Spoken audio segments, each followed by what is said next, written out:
আসলে সাকিব ভাই এই জিনিসটা ভুল করছে।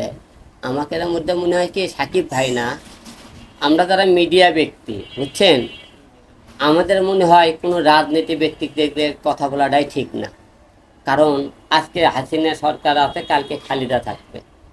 তা আমার মনে হয় কোনো রাজনীতি, কোনো যারা সেলিব্রিটি, যারা স্টার, আমার মনে হয় তারা রাজনীতিতে না জড়ানি ভালো। এবং তাদেরকে নিয়ে কথা বলা মানে, এক শ্রেণীর লোক আওয়ামী লীগের লোকও সাকিবক ভালোবাসে, বিএনপির লোকও তাকে ভালোবাসে।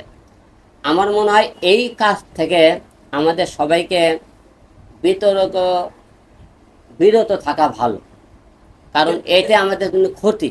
এটা আসলে রাজনৈতিক ইস্যু না, এটা একটা দেশের অবদান, দেশের প্রতি যাদের অবদান আছে তাদেরকে নিয়ে আসলে পোস্ট করা, না এই এটা খোলাসা করেছে না, আমাদের সাথে। দেশের দেশের অবদান আমরা ভাবলাম দেশের অবদান, কিন্তু সবাই তো এই অবদানটা পজিটিভ দেখে না।